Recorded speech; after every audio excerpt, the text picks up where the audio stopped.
In this live, we are going to be continuing our discussion of transmuting timelines.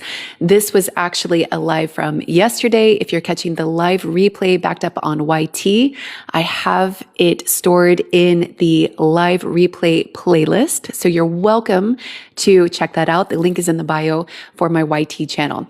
So just to recap, in case you weren't here for the live yesterday, we set the foundational understanding that when you're trying to transmute a timeline, you're trying to optimize your reality, right? A couple things can happen that can actually block you from being able to do this. The first is not understanding the momentum and the direction of your life choices and your manifestations, leading you to pretty much the same outcome, the same dead end without understanding it. So we talked about that, the personal work required, taking responsibility for becoming a master creator in your life, a master manifestor, a quantum shifter, whatever your thing is, right?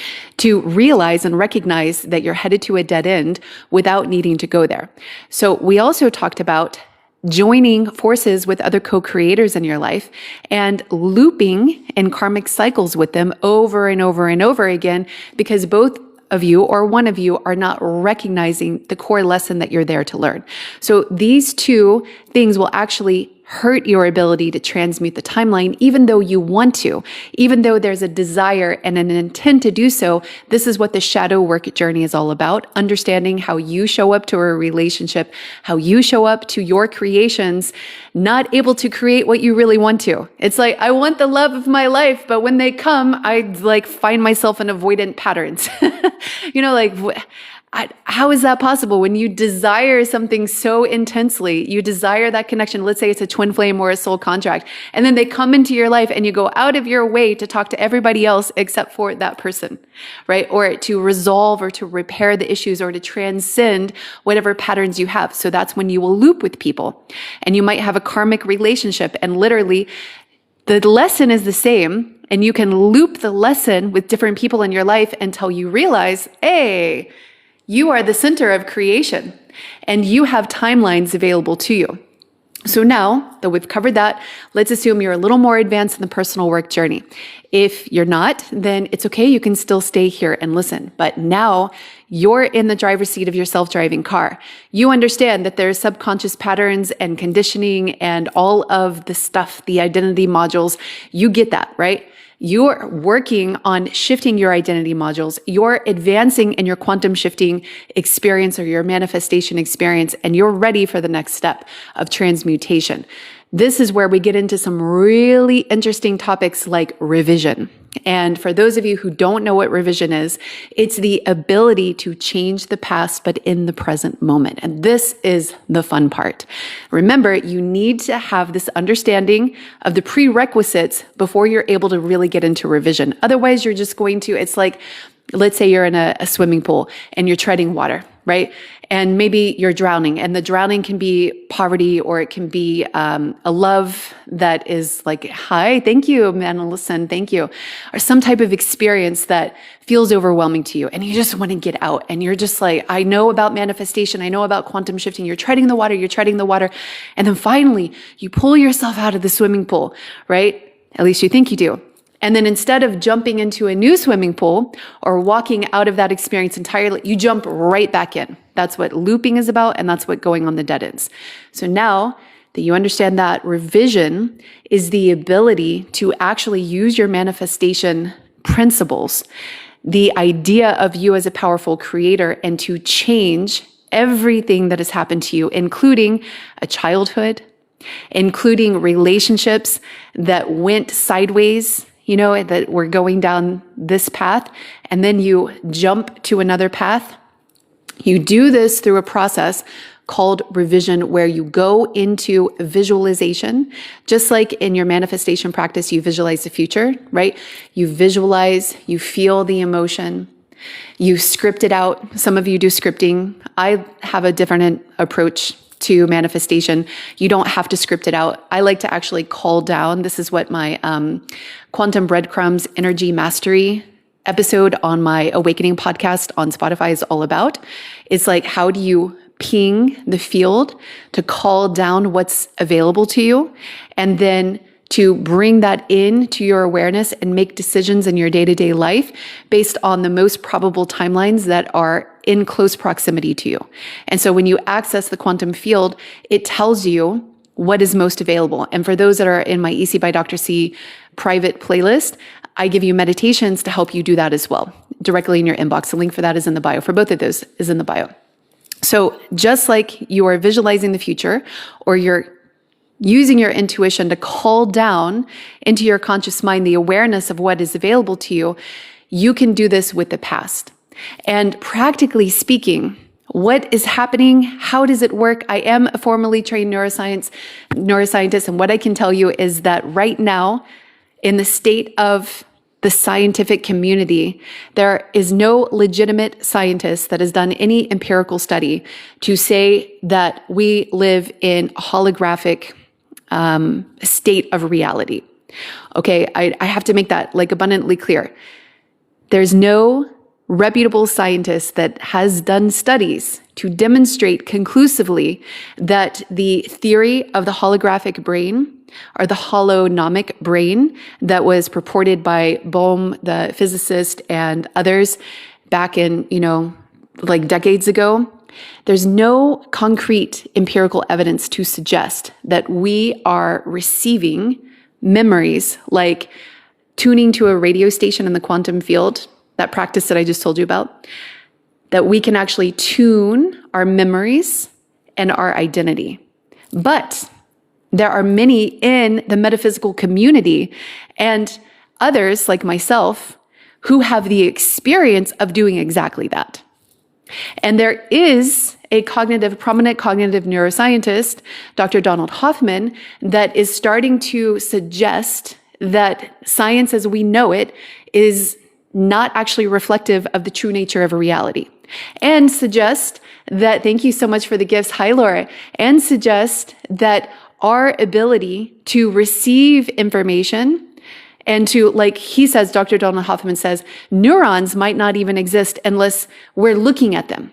So when we stop looking at them, neurons are like the little cells in your brain that are responsible for everything. And traditional neuroscientists like myself say that neurons are the holders of memory, right? And the hippocampus, the neuronal circuitry and firing. Like I literally had a colleague in graduate school that was studying this. And so this is like very real to me. Like neurons are the holder of all of the information.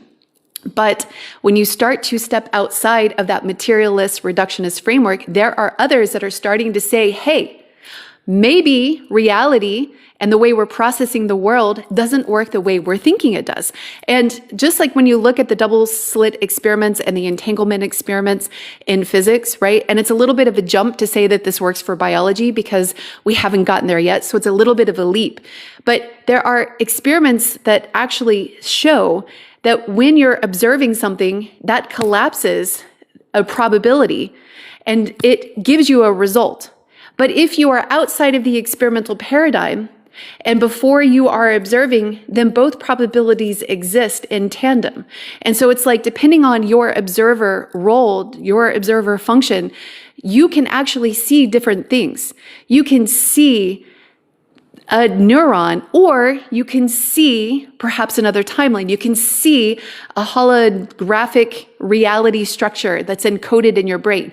I'm not here to say that science can back me up on this, but what I can say is that as a scientist who's gone through this awakening experience, I've come to realize the science that I was trained in, which was like a top 15 graduate school program, a PhD in neuroscience, right? A top 15 school, like it was legit, right? It wasn't like mail in your diploma and go to school half time. Like it was like hardcore. And what I've come to recognize is that there's a lot about human biology that we don't know as scientists, because science is very disease focused. It's very linear. It's very like tied to the pharmaceutical industry. I'm not here to throw shade. I'm just representing the truth.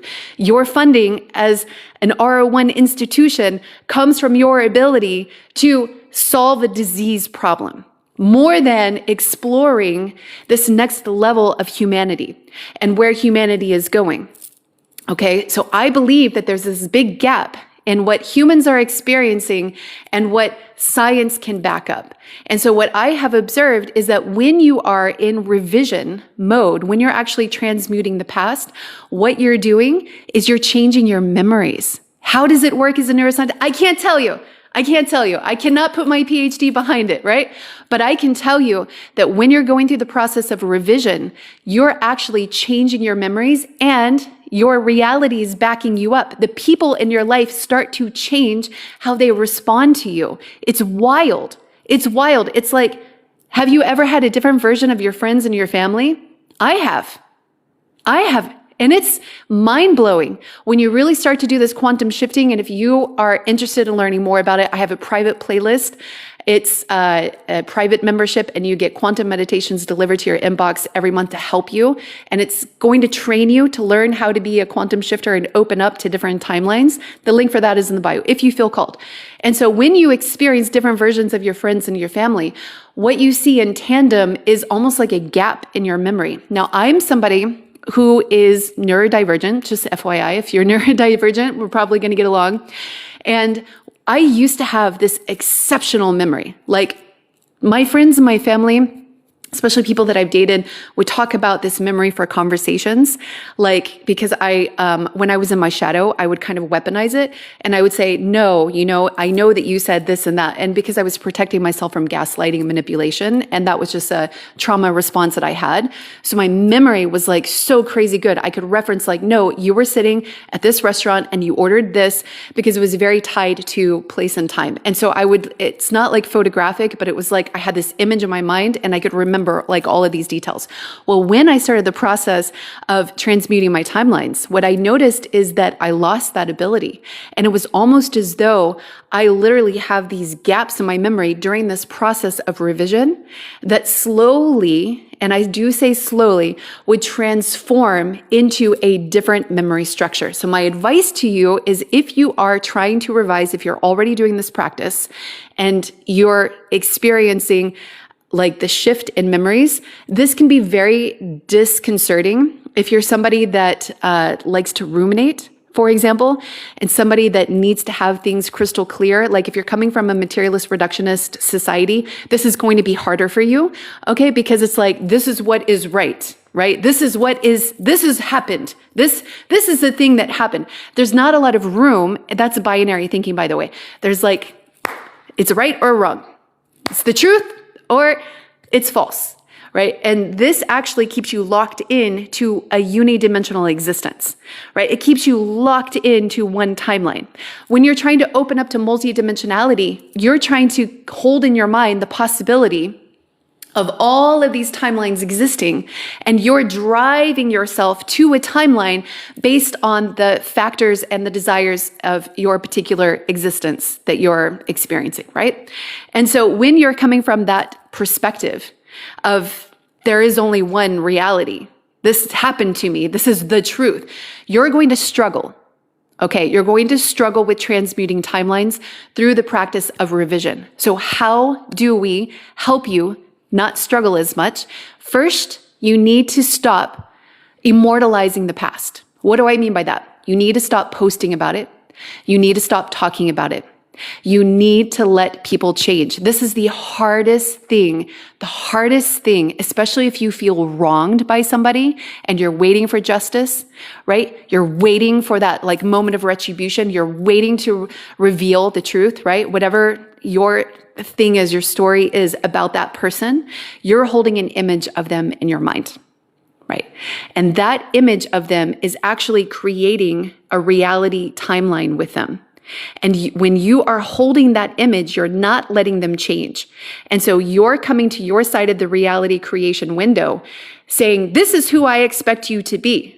Because you're telling your friends, you're telling the world about it, you're telling yourself about it. Sometimes you might even ruminate at night about it as you're trying to fall asleep. So what you're doing is you're actually maintaining a world. This is a belief. I can't say that I have science that backs this up, but this is what I've experienced both in myself and with my clients. So you're maintaining a world with every thought, every action, every belief. Many of you already understand this because you've already been practicing manifesting and reality shifting. You're literally housing an entire structure of a prediction of people's behavior, of what's going to happen next, of your world, of everything. And it's continuing in a linear flow when you're coming from a materialist reductionist binary society, right? It's like projected. If you are into revenue projections, your manifestations, your world is like a revenue projection. We can project out the most likely situations that are going to happen if you have enough of the data to support it. You can actually see how everything is going to unfold. You can look at the status of the world, and you can see what is the most likely outcome for where things are headed. When you're in a materialist reductionist world, it's very predictable like that, right? Are we going to go to World War III? Are we going to go to world peace? Is world poverty going to suddenly vanish and everybody's living this abundant lifestyle? Not in a world like that, that's on a trajectory that's been going of, corruption or disenfranchising or whatever it happens to be, right? It would take a miracle and a wild shift for things to radically change. Well, how does that happen? It doesn't when you are maintaining that the world is corrupt, when you're maintaining that story and you're looking for it and you're using your reticular activating system to find evidence of it and to pay attention to it so you can get justice, so you can change things, right? And that is a very viable life path. But when you're starting to quantum shift, when you're starting to transmute timelines and you want to see something change without having to witness it, right? You want to have a retrocausality effect in your reality structure, then this is where you have to let go of the maintenance of that world. Does that make sense? You have to let go of the story that you're telling about that person, that system, that whatever belief structure you have. You have to be willing to let that go. And some of you are not going to be willing to let that go. Okay? And so you have to understand you're not going to be able to participate in revision if you don't let that go. It's like keeping somebody alive, keeping the zombie version of them alive and calling them up and conjuring them up. And every day that you wake up and you hold that story in your mind, you're literally calling forth the essence of them and inviting them into your reality as the same person. So when you start transmuting timelines, what you're doing is you're letting go of the story. The best way to do this, and this is what I train my reality shifting clients on, is to hold different possibilities in your mind. So one thing that we do, if you're one of my clients and we're working one-on-one, we talk about your narrative structure. We talk about the stories, and then we ask for different stories to be true. And so, for example, if you have any sort of traumatic past, right? We will try to reframe and put you in the position, not of the victim, but you in the position of an observer to see your perpetrator as a victim. And that cognitive flexibility exercise in of itself allows you to release the story of them being a supervillain. And it allows you to see them in a little more shades of gray, to see them as a hurt individual that was doing the best that they could, which on that particular day wasn't that great, right? We can honor that. We can honor your experience and say, they didn't do a good job, right? They failed. You can honor that and you can say, okay, but I see everything that was driving them at that time. That allows you the ability to shift the emotional experience. You see how this is tying back to the process of manifestation? You see that? That allows you, even if it's just a breath, that allows you the release, even if it's just a little bit. Thank you so much for the gifts. Hi, Shauna. And so through that release, that gives you the experience of allowing another version of them to coexist with you. And this is the practice of the mind. This is mastery of the mind. And when you allow yourself to shift, by the way, I feel somebody needs this, but they need to leave. I back up all my lives on my YT channel. You can go to my profile and it's listed right under my stand store. Okay, so all of the lives are backed up on the same day after a couple of hours of them ending. So if you need to finish watching this later, it's there for you on my YT channel and others as well. And so when you shift that story, what you're doing is this is how I see it. You have this predictive map. You're holding a map of reality in, I believe, your prefrontal cortex. And it's interplayed with other parts of your brain. It all kind of works together, right? But you're holding a map of reality here. When you start transmuting timelines, opening yourself up to quantum shifting, what you're doing is you're saying, this is one map. Yep. Boop. This is a second map. Boop. This is a third map.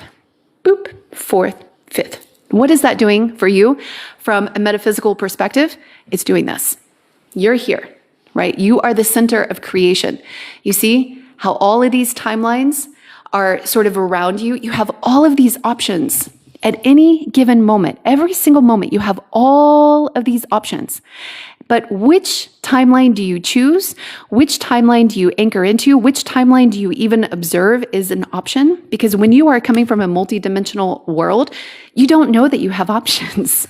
Or excuse me, a unidimensional world. You don't know that you have options. Your life is just like you're chugging along on the same train that you've always gone on. Yes, you have free will. Yes, you get to decide who to date, but you notice that you're cycling, you're looping.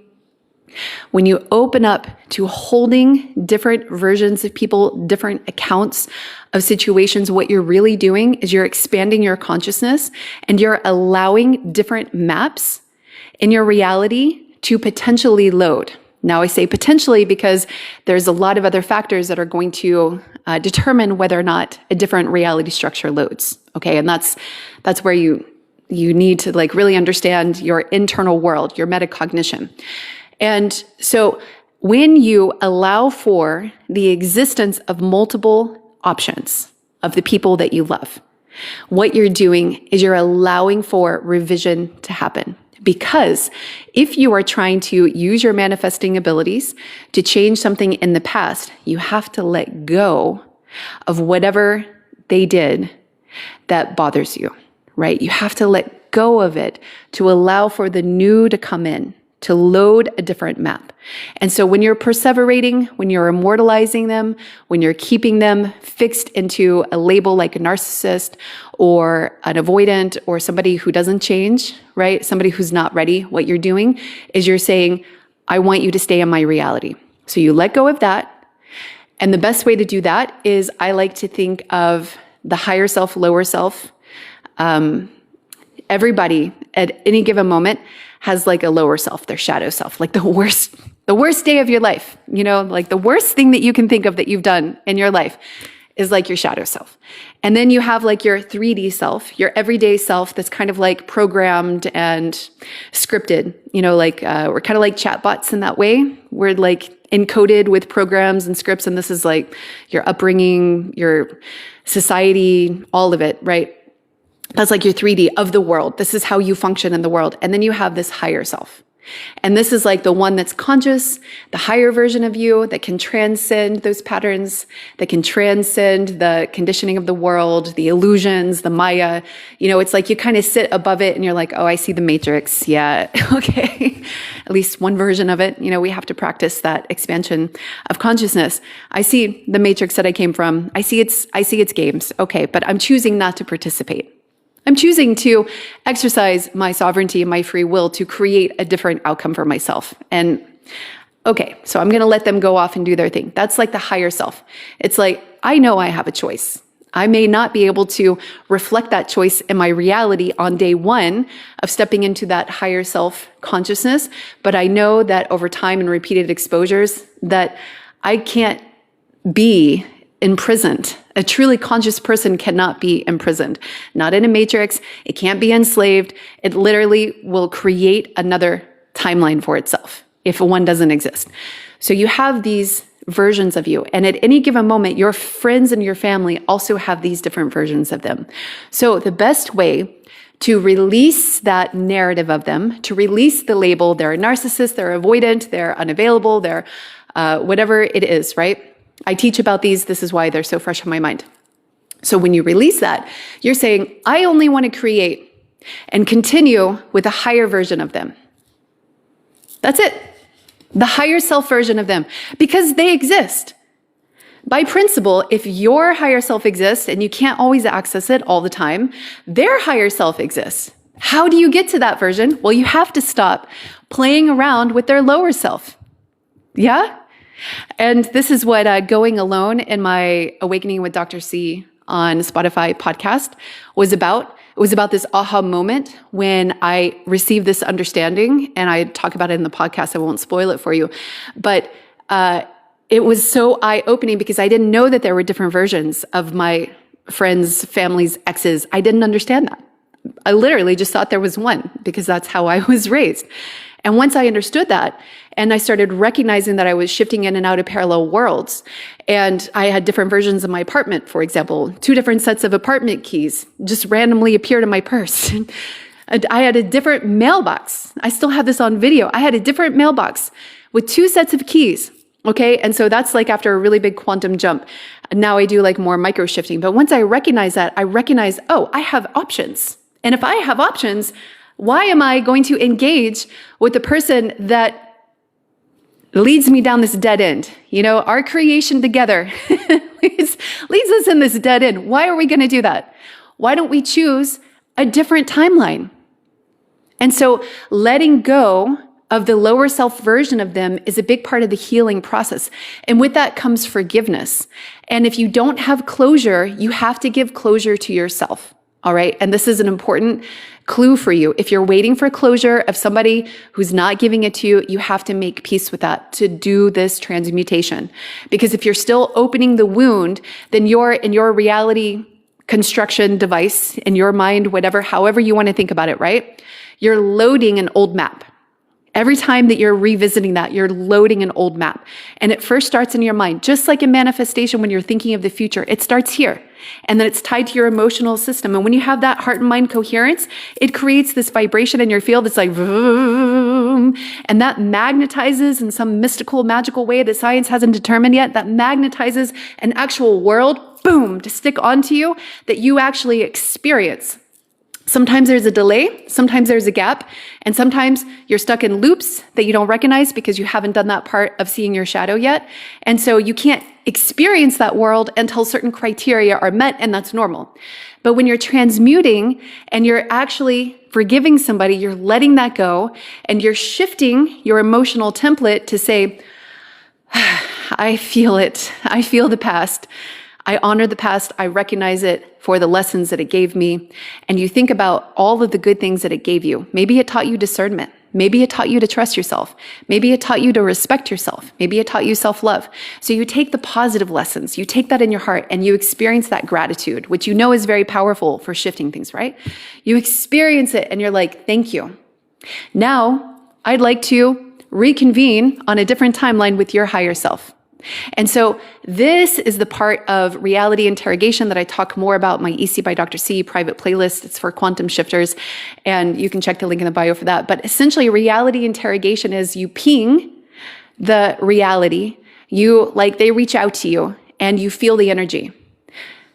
Does it feel like this timeline over here? Or does it feel like the old? How do you know if you're not energetically awakened? Well, you should work on that through your energetic sensing, that somatic work, meditation. For some of you, that's going to be opening up your lines of qi, doing qi gong, doing tai chi. That's going to help you develop the internal awareness of your energy sensing. And then when you receive that text, when you receive that invitation to a co-creation, because people are portals, you're going to feel what's at the end of that door. Is it door A? Is it door B? How do you know when the hand looks the same? You feel it. But to do that, you have to have your intuition intact. And to do that, you need to be able to sense and trust yourself. And then eventually you're going to be able to sense energy if you don't already. So it's a process of awakening. If you're not there yet, it's okay. Just keep listening and learning because you will get there, okay? It is a process. I went from completely unconscious. I had done a lot of personal work, but when I had my spiritual awakening, I was not meditating. I was not doing yoga. I was not identifying as a seeker, as a healer. No. So if I, as like an atheist scientist, could have a spontaneous spiritual awakening and get there, you're going to get there too, okay? Might take some painful lessons, but you're going to get there. Just keep listening and learning. So when you receive that invitation, you have to ping your reality. You have to feel it. What is behind the door? What is behind door number 2 in this text message that this person is coming to me with? And then that's going to allow you to decide, do I engage? Do I not engage? Sometimes you're not going to have clarity and you're going to engage and then you're going to feel it. There's always going to be a feeling. If you're in tune with your intuition, you know it. Sometimes it's very subtle and you're going to feel like, I don't know, this doesn't feel right. You might not have any explanation for it. Your mind might not have any idea why you are coming to that conclusion, but your heart and your soul and your body, they know. Even though your mind may not be fully on board, you're going to feel it. And so then that's when you say, no, I'm not messing around with your lower self. You don't even have to tell that to them. They might not even have that framework of understanding, right? All you have to do is say no to the wrong version of them at the wrong time. That's all you have to do. And how you say no, it might actually be, I don't want to talk right now. Let's circle back in a year. I don't want to engage with you. Or it might be just nothing. That might be your no. And so all you're doing is you are allowing for your decision-making to reinforce and bolster the experience of your reality and the experience of the timeline that you are holding out for. When you have appropriate boundaries and self-love, you're actually holding out for the version of reality that you are trying to get. And this is what the transmutation experience is about. It's saying yes to the right timeline, to the right version, to the right experience, and saying no to the wrong one. And when you're using revision techniques, what you're doing is you are allowing for the story of them, the image of them that you hold in your mind, you're allowing that to dissipate into the wind, and you're bringing forth another story of them, because remember, it starts here, and you're experiencing an emotional experience that is different from the one, right, that you've done in the past. You're just going to stay in the loop. You're not transmuting anything if you don't let it go. You're just going to stay running on the hamster wheel, generating the same reality. That's not transmutation. No. If you're showing up as the same version of you to the party, let's say you're awkward and you're an introvert and you don't have social grace in your version of yourself, right? And you show up to the party and you're like, I'm going to do it differently this time. But you show up and you go and you beeline to the wall and you stand there on your phone the entire time. Tell me, how is that transmuting reality? That's not transmutation. You actually have to decide to do it differently. And this is where your identity module comes in. This is where your sense, your mindset comes in, because if you're actually trying to transmute, it starts with you. You can't just sit in your room and desire and say, well, my reality is going to be different, unless you're loading and adjusting your internal frameworks. And you're conscious of the worlds that you're holding in your mind, the stories of people, and you're consciously choosing to load one versus another, right? And so when you do that, that's allowing you the space that you need. And sometimes in that space, you have to say no to those that are trying to come at you the same.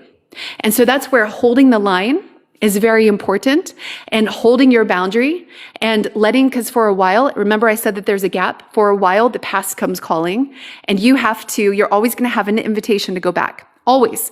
You always have an invitation to go back. You have to respond differently to that timeline, to that old version of them. And how do you do that? You think about your higher self. You put on the role of your higher self. Remember, roles and identities are a way that we navigate reality before it's really ingrained in us. We have to sometimes put it on and force it. And this can look like saying no when you've never said no before. So all of this is going to help you in the process of actually transmuting timelines.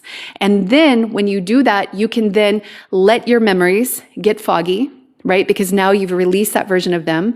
You even can honor it. And then you're holding the space for a new version of them to come. And I'm not saying that this is what science can back up yet, but it's almost like you then receive different memories. And when you receive different memories, and sometimes it's just you receive an absence of memories where it's very fuzzy, it's very, very, very important to not think too hard and try to hold on to the memory of them that your mind wants to grasp for that's tied to the past. Because your mind wants to do that. It always is grasping. It's always trying to understand. It's always trying to logic something. It's always trying to rationalize it. And so a big part of the quantum shifting experience is seeing that part of your mind and allowing it to exist, but choosing how it operates on your behalf. Because when you're unconscious, you're not aware that this is happening at all. You literally have functions that try to hold you to a timeline that you've always been anchored into. Particularly when you're trying to shift out of a binary structure of society and into a quantum structure where there are multiple timelines, multiple realities, right? Your brain always is trying to tether you back to a world where that doesn't happen. That doesn't exist. And so then you're going to have this little nagging voice that says, well, it could just be this. I know that, my message is loaded differently. I swore that somebody called me and that they were going to apologize. I swear that I saw their text message and then they followed it up with a phone call. But then you shift, boom, boom. You go to look at your phone and there's no record of them. That happens when you're a multidimensional being. But when you are tethered to binary thought structures, you know what happens? There's a little voice that says, I'm not quantum shifting. That's not possible where I'm at. It's not that maybe science hasn't caught up. There must have been a glitch. Technology is so weird. And so you see how that explanation tethers you to an existence that you've always known and a version of them that never reached out, that never was going to apologize. Boom. Once you understand this and once you start to live it, you will never go back to the old way of being. And you're going to observe in your mind how there's little functions in your brain, a little voice that says, let's go back to the old world. Let's go back to the old way of being. I knew it. They didn't change. You see? And so when you see the interplay of your mind and the functions of your mind, and you start to appreciate that, you're going to actually choose a different existence. And that's where the fun part is. That's where the practice and the experience is. The most important part during revision is not to tell stories of your past of that person. I don't care how weird it sounds. Do not try to touch that memory experience. You leave it fuzzy. And so oftentimes, if I'm working one-on-one with a client that's going through retrocausality and revision, and we recognize that it's happening, we have an off-topic mark on the conversation that we're not going to talk about that. We're not even going to talk about that time of the life, sometimes depending on what the memories are, because we need to let the revision process complete and we need to let the memories actually completely disintegrate and fade away and then eventually load some other ones. But this can take some time. I don't know why it takes time.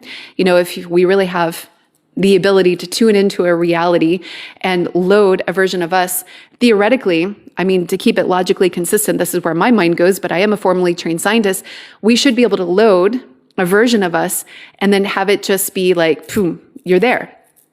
But apparently, it seems to be this fuzzy window of time when you're in the revision process, and then you start to experience a new version of them, and you might still have an old memory of them, but it gets fuzzier and fuzzier and fuzzier and fuzzier and fuzzier the more you start to engage with a new version of them. And then it's memories that are happy memories, or let's say you had a traumatic childhood. It's all of a sudden, those are your central memories. And you have a new version of your caretakers, your friends, your family, whoever it was. You were never bullied, you were never neglected. And so if you allow that process to happen over a period of time and keep engaging with the new version of them and keep thinking of them as their higher self, you will allow for their higher self to actually come in, and then the process of transmutation is going to be complete. Okay, so I am going to take some questions now before I log off. I see one here, the Great Wake Up Pod. Any thoughts on hemisync? Yes. I believe in the power of brainwave activity, and I believe that this is central to understand about consciousness. So I'm speaking to you right now in beta wave brain activity. I actually love playing with the different brainwave states. I have different channels where I talk slower and more of a meditative lecture, more of a hypnotic trance. I have other art, Sound Artist by DRC on other channels that bypasses the thinking mind entirely and can induce changes in the listener in their brainwave activity if they're receptive to it and if it's for them. And so hemisync is like the brain activity synchronizing in such a way, and this comes from the Monroe Institute. If you're not familiar with that, it's tied to the CIA Gateway Docs. So FYI, newsflash, apparently there have been those that have been studying these extrasensory phenomenon, these abilities, remote viewing, the holographic reality principle, in, sectors of our world that weren't mainstream, in, 3-letter agencies for decades, because this paper, I believe, was in the 80s when it came out.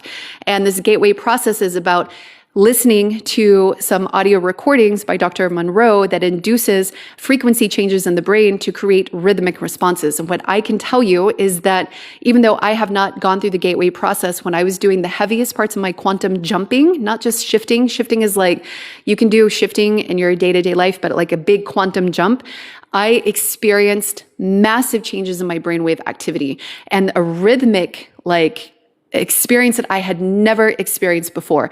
And that's when I was jumping into the future, jumping into vastly different alternate worlds. And it was like this vroom, vroom, vroom activity. So I actually believe that the beta wave brain activity, for whatever reason, I don't want to say is in contradiction to exploring these other worlds, because I know others that are shifting in the beta wave brain activity, but there's something about your brainwave state that seems to precipitate an increase in these abilities or a decrease. Okay. And so meditation can help you getting into a flow state, even driving. You don't have to be in a full-on meditation. You can do a waking meditation. And this is what I recommend for my quantum shifters, is to literally, whatever your spiel is, drive, walk. Ideally, you're not talking to other people. You're not engaging with the outside world, because when you do so, it kind of locks you into a reality. It anchors you into a version, and it doesn't have to anchor you in for a long time. It could just be for minutes. But if you're trying to shift, then you're put on sunglasses. I like sunglasses to cover your eyes. You'll understand when you get there. I'm not going to talk about it here in this moment, but because it's like a little detail. And walk and get into a flow state, listen to music, drive, travel. And what that's going to do is that is going to allow for this rhythmic activity that I don't know if it's exactly hemisync, but I believe that it gets you into alpha, a mix between beta and alpha that can induce the ability to help you to shift. And so you can also do it in a laying down meditation, and you can receive information when you're shifting into gamma states. And so this is a big part of the quantum meditations that I deliver on my monthly private vault, the EC by Dr. C. It's in the link in the bio. And so I actually induce the brainwave activity that you need to receive information from the quantum field and to allow you to gain access to other timelines that might be active, or to get insight, or to help to rework your identity modules to allow you in your waking reality to integrate that into shift. So I believe that the brainwave is a big clue to some of these altered states of reality, and hemisync was one of the most important discoveries in understanding how we can access other versions of consciousness, seeing holographic reality, seeing remote viewing episodes and other extrasensory abilities. It's definitely in at least a large part related to the brainwave activity. Okay. All right. Who else do we have? Okay. All right. We have some great comments, it looks like. Yes, there is a local reality and non-local reality. So they say, it seems that at least science is saying that it's all non-local, which is kind of interesting actually, but it's the way that we are perceiving it that makes it feel local. But when we jailbreak our perceptions, we jailbreak our reality, we realize that perhaps everything is more mutable than we anticipated. Okay, who else do we have? Let's see. So many good comments. You're welcome, New Path. I appreciate that. Okay, Casey, what about when a parent passes? This is an interesting one. So I have a belief that there are certain lessons that we have to experience in life, and I don't know why this is, but there are some events that seem to be very central to a person's experience, like the loss of a loved one, that especially when they're very, very deeply ingrained and very traumatic, that it's hard to transmute those timelines. And I believe that it's this process that you can't unlive an experience like a death. It's, for whatever reason, most people, I could go on like another hour about this, but here's what I believe a limit to quantum shifting is, okay? From my own experience and also from helping others, is that there is a coherence that is needed. It's much easier to shift into parallel worlds that have a coherence from each other, or a delta of change that is a very small fraction of what is expected. And so here's what I mean. If you were to just jump into an entirely different world, your brain would break. Okay. And so when you're quantum shifting, what your construct of self can handle, because of where you come from, it needs to be on a gradation, a ratio of change that you can handle. And sometimes this is a very subtle gradation. And so for most people, when they're starting out quantum shifting, they are experiencing subtle shifts like Mandela effects or objects being out of place, but they rationalize it as something other than quantum shifting, because if they don't have the framework, they don't know how to bucket that experience into a quantum shifting framework and harness it. That's why I teach about it. And so when you are looking at massive jumps, like going into a reality where somebody never died, going into a reality that's vastly different, in my experience, when you are trying to shift into vastly different worlds or vastly different timelines like that, there's a physiological response that seems to be tied to the adrenals where your body freaks out. I believe that this might be an advantageous response. There's something in your system that prevents you from going too far too soon. And so if you really can't handle something, if you really can't, like, even if you feel like you want to experience it, if for whatever reason your system isn't calibrated to experience it, there seems to be a safety mechanism that pulls you back into a reality that you can actually handle. And so because of that, there seems to be this block for most people, and I'm trying to play with this, for most people, it seems like they can't anchor into another world. They might get a preview of it, but they can't actually stick their landing in a vastly different world because it freaks them out. It's very disorienting. When you see people on TikTok talk about quantum shifting, or even if they don't know what it is, they're literally crying and kind of beside themselves because they lost time at a bookstore. You know, like they went in and like it doesn't make sense. And they're like, their nervous system is freaking out. And that's a small little thing. So now you're talking about unliving a death of somebody very significant to you. That reaction is very, very unsettling. It's very disorienting. So there seems to be a safety valve in whatever machinery we're housed in. You know, that's the way I like to think of it. I think it's rate limited. The amount of bits that you're actually processing that you can synthesize, the way that reality is actually constructing through your senses are delayed. Some things get edited out. It kind of like is designed to bootstrap you into one world. This is what I've come to as a conclusion as a former neuroscientist. Your sensory system only processes a tiny little fraction of what's around you, and it does so on an illusion. And this is also what Dr. Anil Seth talks about. Reality is an illusion.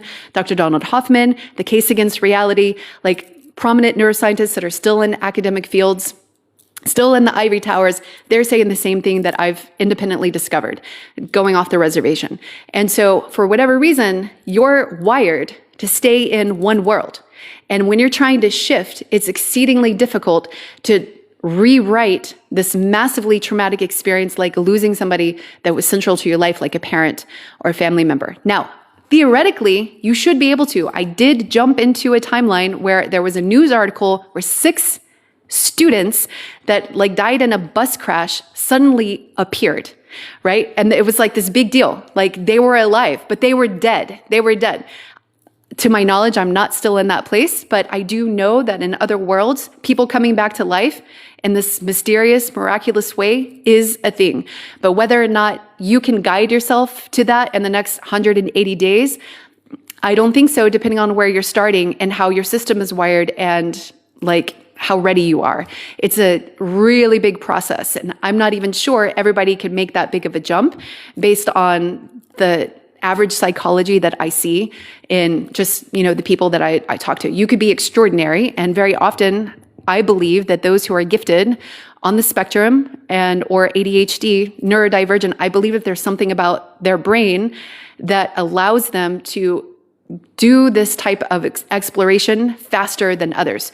Can neurotypicals do it? Yes, they can do it, but there seems to be like more hangups. There's something about the pattern recognition, the being able to like sense the external environment, the nuances of change, and questioning things and the ideas that they can hold in their mind, the way that they process the world that seems to allow for them to learn faster, these quantum shifting techniques than, let's say, just a neurotypical person. Okay, who else do we have? Let's see.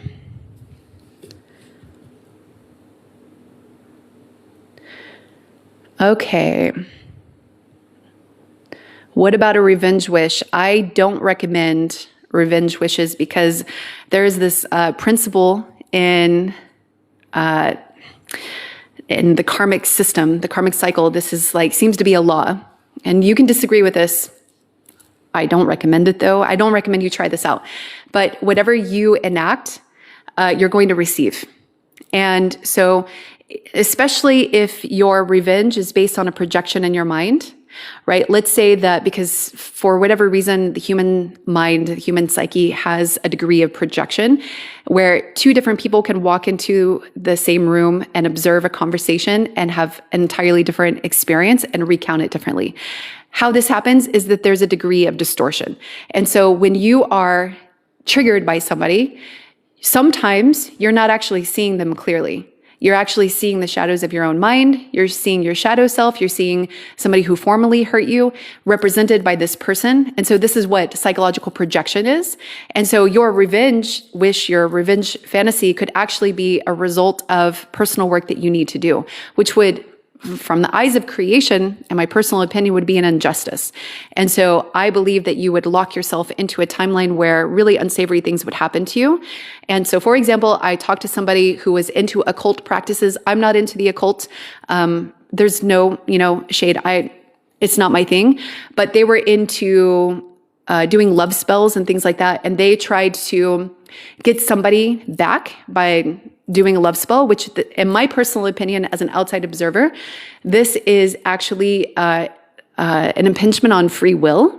Because if you're trying to yoke somebody to you and put a spell over them, like in secret, it's actually a very shadowy thing to do. And there's some lesson about possessiveness, some lesson about jealousy. Sometimes people are triggered at others walking away because it makes them confront something about themselves that they're not ready to confront or they don't want to confront. And so they feel lots of anger. They feel like it's an injustice just because somebody like walked away in self-love, right? And so if this person, they put this love spell on another person and then they came to me for potential reality shifting coaching because they were experiencing demonic possession. And after they did this, and I helped them to connect the dots of this, that they were receiving this almost like spiritual grape, where they were like, had this like present demon figure that was trying to take them over and was trying to like really kind of torturing them, in my personal opinion, and they wanted out of that experience. And then we were able to tie it back to what karmic link led them there, and they had done this love spell on somebody. And so when you do that, you're actually creating a lesson for yourself, a lesson for you to awaken from. And very often we don't sit and understand what that is until we're experiencing pain. And it's like, we want to end this suffering over here, not understanding how we contributed to it. So this is what the karmic cycle, this is what Earth School is all about, in my personal opinion. You're going to learn. And whether or not your lessons are painful and hard, that's that's kind of your choice. Some people learn the hard way. And so I would say if you need to revenge, there's probably a personal lesson for you. And there's something that you're learning about yourself and the nature of your own emotional experience and your own regulation experience. Because when you really start to evolve, this is just an honest opinion, it might trigger you. It probably will. When you really start to evolve, you release people from karmic cycles like that because you understand a lot of what was driving their behavior and the mechanisms behind it. And you also understand what's driving you. And so you can see yourself more clearly and you can start to see that your attachment to the revenge story is actually your attachment to resolving an emotional experience that you don't know how to resolve in another way. So you believe that giving it back to them and making them suffer is going to make you feel better, but it never does. And so when you understand that, and even if there's like a temporary glee, especially if you have any sort of dark triad traits, then you might experience a lot of satisfaction from doing that. But ultimately, that's an empty road that you're going down, and you're going to be faced with that emptiness as you continue to go down. But you might not understand that that's what's happening until you really evolve and you see the bigger picture of your own consciousness and your own mind and your own emotional templates. Okay, let's see. Who else do we have? Hi, Garden Love Homestead. Oh, right. Okay, this is a great question. Garden Love Homestead, what about if after that process they do something of the past or bring back the old emotions? Oftentimes people do when they're transmuting. So remember, transmutation is a process. And so it's like you're choosing another timeline, but just like there's always an option to go back, there's always going to, it's sort of like complex PTSD where you're going to be triggered in a similar way, and you're going to be reliving a past experience, and you're going to show up to the creation as like your triggered self, your wounded self, for a period of time. And this is like the process of transmutation is like the process of turning into a new version of yourself. There's a vacillation effect where some days you're in your old self and some days you're in your new self. And so what this looks like during that process is you start off most days in your old self. You might just have a glimmer of your new self. And that could just be forgiving somebody for the first time and then going back, to your old state of being. But then as you continue to evolve, as you continue to change, and as the timelines continue to shift too, because remember, when you change, your timelines shift. And so there is this process inside where at some point you're going to be like half and half, old self, new self, half and half, right? And so then you're going to continue and it's going to be like 80-20, new self, 80% of the time, 20% old self. And so very often when you're in this transmutation process, and especially in the window before things have really solidified, you have two potentials open. Because remember, you are a multidimensional being. You're at the seat of creation. You don't just have one timeline around you at any given time. You always have multiple, right? And so at any given point, you can choose to go back, you can choose to continue, or you can choose a side path. And so your state of being, your state of awareness, when you understand that vacillation effect, you have more grace and understanding for yourself that you just need to self-correct. And you allow somebody else the grace and the compassion to self-correct as well. What this looks like is you putting up a boundary and you disengaging from the relationship, holding steadfast in the timeline that you want to get to, right? Being careful not to control it. That's a whole separate conversation. We're not going to have that here, but you can be too controlling. You have to show up in this way. You have to text me 2 times a day at this hour. You don't want to do that. That's going to lead you to a karmic loop that you don't understand that you're going to be looping in. So separate shadow work lesson if you're trying to control. I'm not saying that you are, Garden Love, but just for those out there, you have to be careful that you're allowing your co-creating partner to actually co-create with you and to show up in whatever vibe and whatever energy that they are wanting to, but then you're deciding whether or not it works for you. And then you're holding steadfast to the timeline. And sometimes this can look like giving people space and just saying, I can see that you're triggered, and I can see that there's an old wound active. How about we reconvene at this time? Or do you want to talk about it? And so then you can co-regulate together. It depends on your relationship dynamic, but you always give people room during the transmutation process to vacillate. And ultimately you look at the bigger trend, not the everyday micro moments, but the bigger trend. Are they on the road to healing? Are they on the road to the transmutation? And allow them that process to actually complete the shift.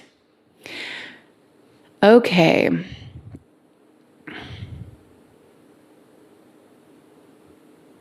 Okay, here we go.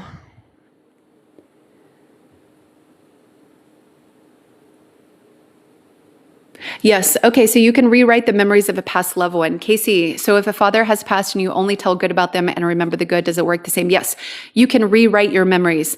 You just want to be sure that you're actually like not just creating an era of illusion by talking about it in a way that is not honoring your truth. So if you're still harboring the pain, you need to do the release work first. Right? You need to work on the release. You need to work on the mindset shift. You need to release them from that bondage because you're releasing yourself. So you don't want to just say, I'm just going to say all the good things about them. You actually have to release the emotional weight in tandem with this. And then when you do that and you start to revise the memories and you you cherry pick the ones that show them as the self that you're trying to remember, then you can re-experience a different version of them. And over the process of revision, releasing that emotional weight to the negative experiences will then shift your ability to experience the positive, happy emotions. Okay, thank you all for your gifts, by the way. I'm going to jump down to see the most recent chat because it seems very lively, which I love, by the way. I love that. Okay, my husband has been in therapy for 6 months and not happy, saying I'm not giving him what he needs. Okay, with 3 kids. All right. So that to me says that you're at a position of reckoning, of truth in your relationship, where there is this understanding that he is in himself, right? That something is not working for him. And so if you're trying to transmute a timeline, because this is present work for you, I would deeply understand what's not working for him and ask yourself if you have it in your capacity to meet him and to embark on a different creation together, because he's communicating to you that the creation that you guys have created, especially with 3 kids and a family, the structure is not working for him.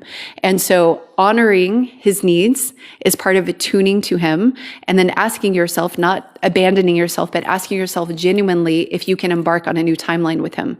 And that can look like therapy together. That can look like making changes in the relationship. That can be like re-healing the intimacy and doing the attachment work. And so literally that's like physical changes where you're deciding to show up differently in the relationship, and so is he. And then that's going to shift you both from, let's say, a divorce or an unhappy marriage, right? Or an affair or whatever. He's communicating something doesn't work. So I'm imagining that you guys are on a road that's not going to lead to a happy outcome, right? So if you want to shift that, then when you are doing that work, you're really listening to him and you're showing up differently in your reality. You're making peace with the feelings that brings up in you. Then you're releasing each other from the bondage of this creation and allowing yourself to actually shift into a new timeline through literal brute force creation. So at first you might not feel it, you might not agree with it, but if you act differently in your reality, you are going to be on a different timeline. It's inevitable. It is like a law. If you act, there's going to be a reaction. And if you show up differently, and he shows up differently, then you're literally going to be on a different timeline with each other. Okay. Let's see.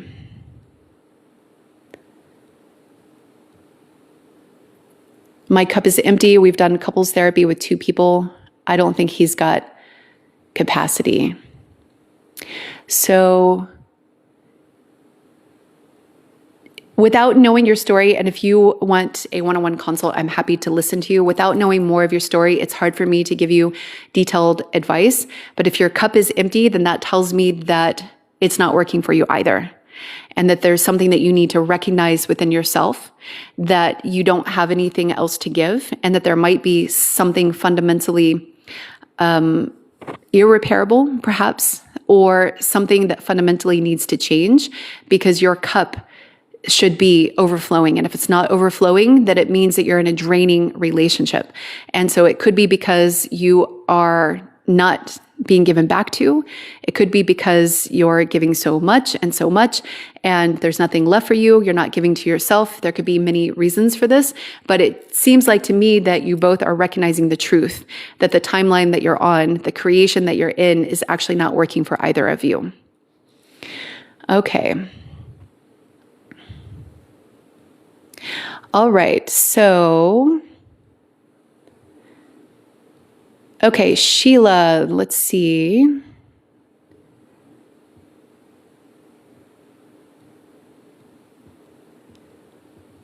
All right, Sheila says, so if my husband and I were not matching but giving space, he died, did I change timeline? Yes, theoretically you would have changed timelines. Yes.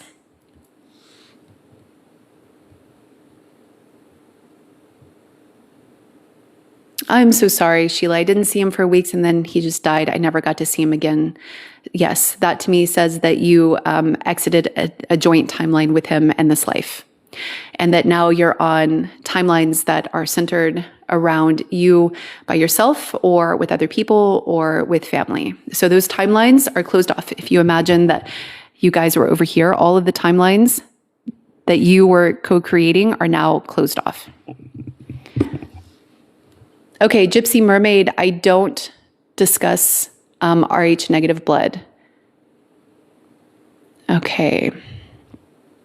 And it's because I don't have enough information in my own view of things to reconcile that. I believe that there are important aspects of biology, but I'm more interested in the epigenetics and the junk DNA aspect and the crystalline part of our biology, which can play into blood types. But for me, it's like my focus is in different directions. And I don't think that it's a blood type necessarily that's indicative of a bigger picture. I believe that it's one angle out of many angles. And so for me, I just don't have enough information and data yet to really make a concise statement about it. Okay. Let's see, who else do we have?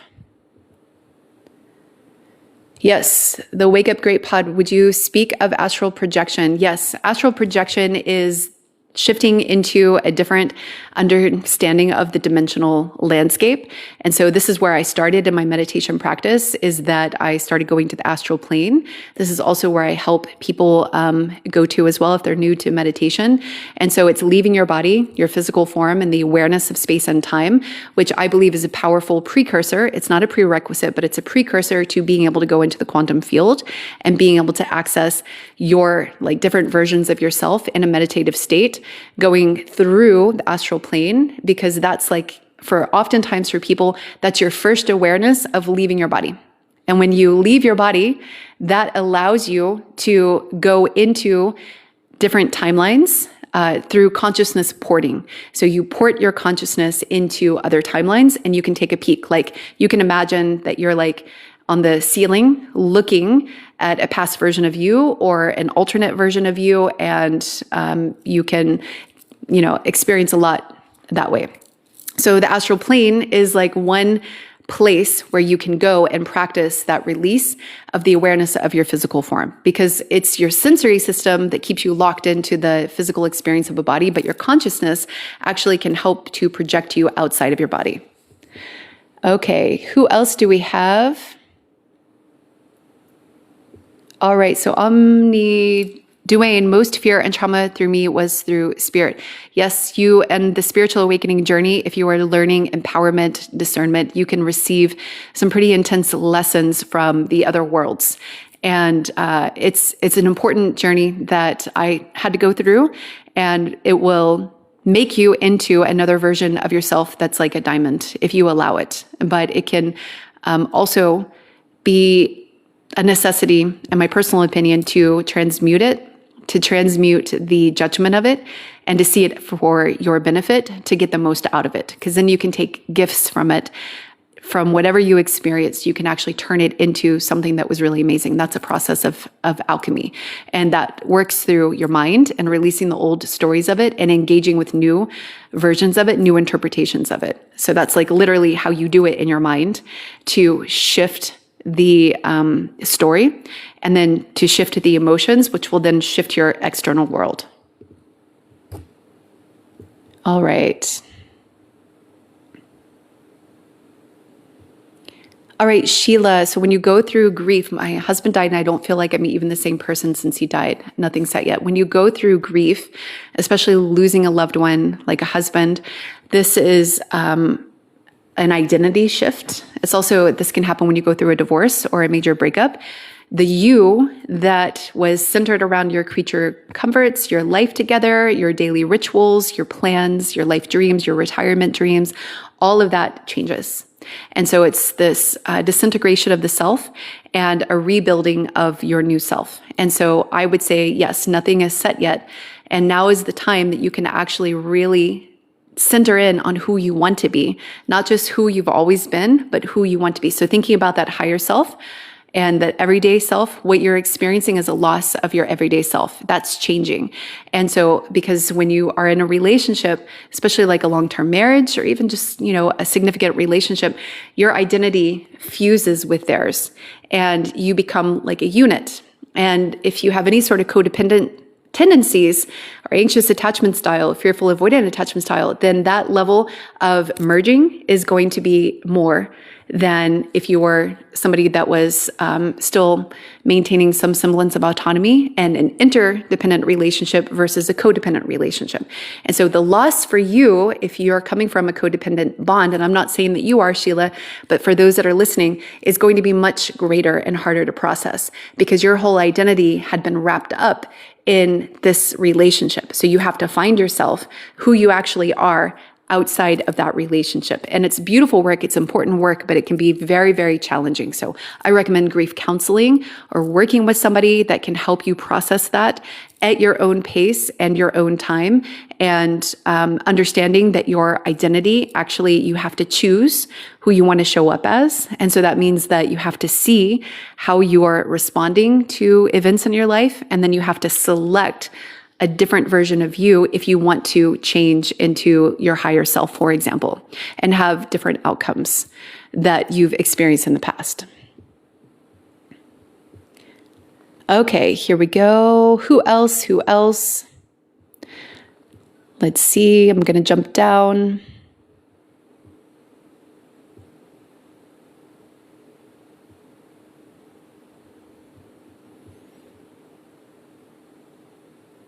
Okay.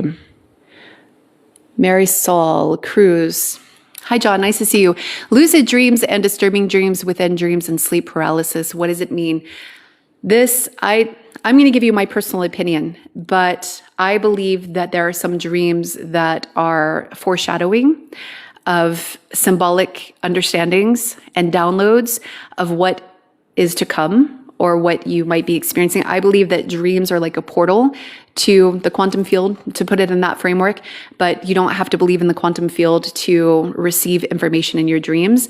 And they're going to feel like they stick with you. Sometimes I get messages right before I wake up, and it's like almost like helping me to understand something that is happening in my everyday world. If you are having disturbing dreams, and dreams within dreams and sleep paralysis, I do know people who have night terrors, and I can't comment on the night terror aspect, but I know people that have them, and it can be debilitating. Sleep paralysis can be debilitating. There can be a nervous system dysregulation that causes you to be locked in to your body and sleep issues. And so physically speaking, you might want to get evaluated by a sleep specialist or somebody that can help you process that and unpack that. But I do believe that for lucid dreaming in particular, and also for dream downloads, that they are a portal of understanding to intelligences or symbolic references to help you figure things out. Okay. Here we go. Yes, it's been years and I haven't been able to process moving on. DJ as. So letting go is a process, in my personal opinion, of letting go of the expectations and the timelines and the fantasies that you wanted to build with somebody. And so that's a big part of the grieving process, is actually letting go of the realities that never came to be and moving into a state of acceptance that are tied to that person, because it's often not about that person, but it's about the experiences that you wanted to have with them that makes it hard to let go. And when you hyper identify that person is the only vehicle for those experiences, then what you're doing is you remain attached, that they're the only way you can experience that future. This can be its own form of emotional unavailability and blocking, just FYI. So the mind will fixate on one person and say, this is how I could experience it, and the only way I was ever going to experience it. And therefore, I'm going to relive this experience or this longing in my mind because I'm not ready in my actual life to open up to somebody else, or me just having that experience on my own. You know, like when you're really moving into self-love, you can have all the experiences that you want to have by yourself, and you don't need a partner to complete you. But there's a process of graduation and understanding that when you're fixating on like one person as a vehicle for that fantasy, then what you're doing is you're staying in a fantasy state and not allowing yourself to actually experience what wants to come to you, what is waiting for you. A timeline, you know, that's like right side your shoulder. Imagine that you have a timeline hovering, actually timelines hovering around your aura at all times. And you have a timeline right here that all you have to do is to say yes, to interact with it, to grab that thread and to bring it in. But when you're fixated on the past, you're fixated on the loss or the not moving on, what you're doing is you're blocking off all the other timelines to you. And so the way to resolve that from an emotional, psychological perspective is to make peace with what you wanted, and that that's not going to happen with that person. And then to honor what it is that you want to desire, and to see how you can give it to yourself, experience it on your own, or to open yourself up to letting somebody else in and the universe to bring somebody in alignment with you that can actually help you to experience that, because you deserve to experience that. The fantasy deserves to come into reality, but are you going to accept and release what didn't happen to allow for it to actually come in? That is where your free will and your emotional work is required. Thank you for your follows, by the way. Okay. What is consciousness versus silence? I love this question, actually. It's a really deep question. I believe that when you are conscious, you are aware. And through awareness, you can be silent or you can talk. You can move, you can be still, you can meditate, you can be in the ordinary world. But there's this expansion of awareness that extends beyond your body. It's a knowing, and it is seeing inside, like the thought processes that are happening inside your head, accounting for all of those. So that's like metacognition awareness. It's then seeing the interplays of the world, people's shadows, the patterns, the illusions, the ego, the wounds, the whatever it is. And so it's this awareness that you have in here and out there. And then there's another awareness of beyond. And so that is opening up to information and other timelines, guides. You know, if you have a spiritual entourage team, you receive information, you can ping out information. So when you're operating in your day-to-day world, you're literally, instead of just the awareness being right here, like most humans have, you know, when you're starting early in the journey, you're just kind of like centered in your head behind your eyes. And you're aware of like what your eyes are seeing and what your body is feeling. When you really become conscious, you are awakening beyond that. And you're maintaining this awareness in whatever you're doing. So first it might look like meditation. And then it moves into your everyday world. And then it expands and it keeps expanding and it keeps expanding. Versus when you're just being silent, you can literally be silent and not have any awareness at all. People who are comatose are silent. And they're arguably completely absent from perceiving the world. I mean, that's what a coma is. Like, you don't take in sensory information from your physical reality. People, that's why doctors will like take needles and like poke you to see if you have a pain response. Because when you're comatose, your like activity is not of this world. And so you can be completely silent and not engaged in this world, not aware of this world. And just like you can be completely silent and not conscious. And so that's what I would say the difference is. Okay. And let's see, who else before I log off? All right. Let's see. Oh, you're so welcome, Cards Counseling and Crystals. I love when the universe serendipitously gives the message to who needs to receive it at any given time. Thank you, Yvonne. I appreciate your follow. Welcome to my ecosystem. If you feel called to listen to more of my recordings and a meditative lecture, I have a podcast on Spotify called Awakening with Dr. C. It's relatively new. You can be one of the first 100 subscribers. I think I'm past the 50 point now.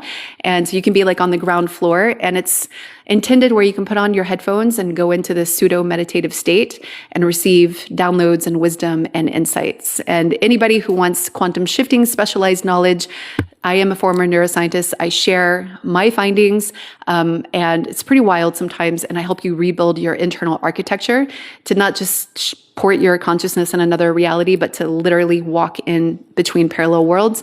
I have an EC by Dr. C exclusive vault, and I deliver meditations, quantum meditations to your inbox every month. So the link for that is in the bio too. Okay. Let's see. Everybody has a different framework, and you have to find out what resonates with you. And I am a proponent of sampling. So understanding like how somebody uses language to help you connect the dots versus somebody else, it's all relevant. It's all important. And so you just take what you need like a buffet, and ultimately the goal is awakening, right? And transcending duality, transcending the this is right and this is wrong. You know, like that's a dualistic egoic perspective, because all knowledge and all information is propagated from this internal wisdom and this internal understanding, and it's synthesized. Thank you for the gifts.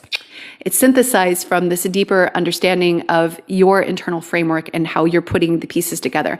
Then you're communicating that to somebody else through language, which is faulty and incomplete. At its best, language is a unifier, but it's at its worst, it's a divisor. Excuse me. My thought trains inside are sometimes going in different directions. The joy of being neurodivergent, if you know, you know. And I can have multiple trains leaving the station at once, and they're kind of like going all around, and I have to like stick on one train and keep myself on one train. It's a little challenging sometimes. So my speech will sometimes reflect that. So when you're synthesizing and integrating information, you're then communicating it to somebody else. But then to say, this is the only message, this is the right message, is really just a recapitulation of the dogmatism that you see in the lower order consciousness elements, you know, in societies where it's very binary, right and wrong, yes or no, 0 and 1. The foundation of our backbone, our technology, was based on electronic gating, 0 and 1, right? And so that's a very binary way of solving problems. That's a reflection of the consciousness, because the outside world is a reflection of the internal world. So when people are very dogmatic, they're very much like old school, old-minded, and that has its merits, you know, it has its merits. A lot of great teachers came from worlds like that. But when you start to expand into the quantum arrangement, you start to recognize probabilistic inferencing and understanding and different timelines and collapsing of timelines. And you start to awaken beyond right and wrong. And you see things from the perspective of this helps over here, this helps over there, this helps over there, and you sample. So I'm a big proponent of coming and going. I have people that have been following me for years, actually, on various channels. And so you're welcome to always stay as long as you want to and learn from somebody else. I am such a proponent of that. Okay, let's see. One more before I log off. Let's see. All right.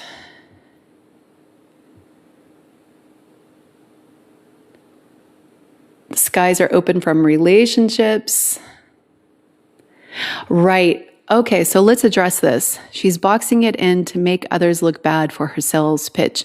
That to me sounds like a judgment on your part. I am here as a full-time content creator, and I do this professionally. I actually make art too. And I have several channels with free content.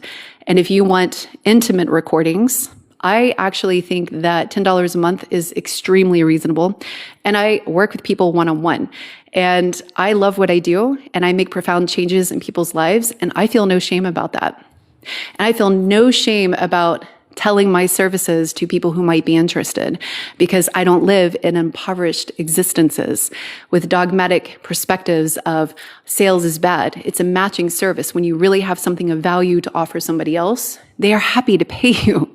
That's the thing. But if you're trying to con people, right? If you're trying to weasel your way in to like squeezing some money out of them because you're approaching the financial relationship with low integrity, then you're going to have these stories about sales pitches that recapitulate your own internal shadow, in my personal opinion. Okay, that being said, thank you everybody for being here. Thank you for your energy. If you feel the call to listen to my other work, to work with me in some capacity, you will feel the resonance. Thank you for being here. All of these lives are backed up on YT. You can find my channel by going to the link in my profile. It's right under my stand store. And I'll see you next time. Thank you all for the gifts, for the likes. I'm up to 6.1 thousand likes. Thank you so much.